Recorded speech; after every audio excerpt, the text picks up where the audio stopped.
Vishwambhara movie నుంచి song వచ్చేసింది చిరంజీవి గారిది. ఎలా ఉందన్న? చాలా బాగుంది. చిరంజీవి గారు ఆ వయసులో అయినా పెద్దవారైనా చాలా యంగ్స్టర్లకు డ్యాన్సులు కానీ చాలా యాక్టివ్గా ఉన్నారు. ఆయన లుక్ ఎలా అనిపించింది? చాలా డిఫరెంట్, కొత్తగా ఎప్పుడు చూసినా చిరంజీవి గారిని ఎప్పుడు చూసినా ఇంకా చూడాలనిపిస్తుంటుంది. అసలు ఫ్యాన్స్ పండగే. అసలు చిరంజీవి గారి సినిమా వచ్చిందంటే ఎప్పుడో హింద్రా సినిమాల్లో డ్యాన్స్ అని కాకుండా ఇప్పుడు కూడా ఆ డ్యాన్సులు కానీ ఆ స్టెప్పులు కానీ ఈ వయసులో కూడా ఆ స్టెప్పులు ఇప్పుడు వాళ్ళ కొడుకుతో పాటు డ్యాన్స్ చేయడం అంటే చాలా గ్రేట్ అనుకోవాలి. చోటా నాయుడు గారి కెమెరా వర్క్ ఎలా అనిపించింది? చాలా రోజుల తర్వాత చిరంజీవి గారిని చూపిస్తున్నారు మళ్ళీ. బాగుంది. చోటకి కెమెరామెన్ కానీ కీరవాణి మ్యూజిక్ డైరెక్టర్ కానీ ఆ బీమ్స్ అసలు సాంగ్స్ చూస్తుంటే గూస్ బంప్స్ వచ్చేస్తున్నాయి. సినిమా చాలా బాగుంటుందని ఎక్స్పెక్ట్ చేస్తున్నాం. ఓకే, శ్రీరాముడి మీద పాట చాలా రోజుల తర్వాత మన తెలుగులో వింటాం, ఎలా అనిపించింది? ఇంకా వెరీ గుడ్. అసలు అందులో ఈరోజు హనుమాన్ జయంతి అలాంటి సందర్భాల్లో వినడం ఇంకా చాలా బాగుంది.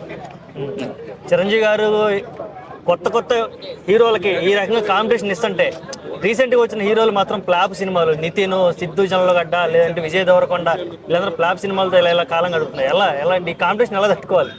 వీళ్ళంతా యాక్చువల్లీ చెప్పాలంటే చిరంజీవి గారు మైండ్ సెట్ వేరు, వీళ్ళంతా యంగ్స్టర్స్. అంతే ఇప్పుడు యంగ్స్టర్స్ ఏముందంటే యాటిట్యూడ్ చూపించడం సినిమాలో. సినిమా అంటే జస్ట్ ఓన్లీ యాటిట్యూడ్ చూపించడం, ఆ ర్యాష్గా మాట్లాడడం, వెళ్ళిపోవడం. ఒక కుటుంబ విలువలు కానీ ఒక మంచి స్పిరిట్ మూవీస్ తీసుకుంటే వాళ్ళు హిట్స్ వస్తాయి. ఇప్పుడు వెంకటేశ్వర సినిమాలు ఉన్నాయి, మొత్తం ఫ్యామిలీ వెళ్ళి చూస్తారు. అదే విజయ్ దేవరకొండనో ఇంకోరు సినిమాలు అనుకో ఓన్లీ యూత్ వరకు లేదా కాలేజ్ స్టూడెంట్స్ ఇలాంటి వాళ్ళు చూడాల్సి వస్తుంది. అట్లా కాకుండా మొత్తం ఫ్యామిలీ బ్యాక్గ్రౌండ్తో మొత్తం చూపించగలిగితే సినిమాలు ఇంకా ముందుకెళ్తాయి.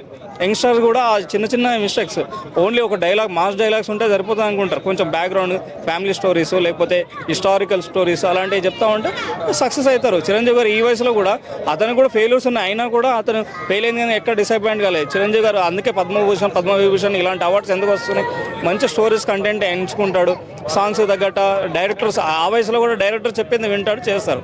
వీళ్ళకి యాటిట్యూడ్ ఉండదు. అది విశ్వంబర ప్రపంచం ఎలా ఉండే అవకాశం ఉంది? విశ్వమంతా ఇక ఊపుడే. విశ్వమంతా ఊపుడేనా?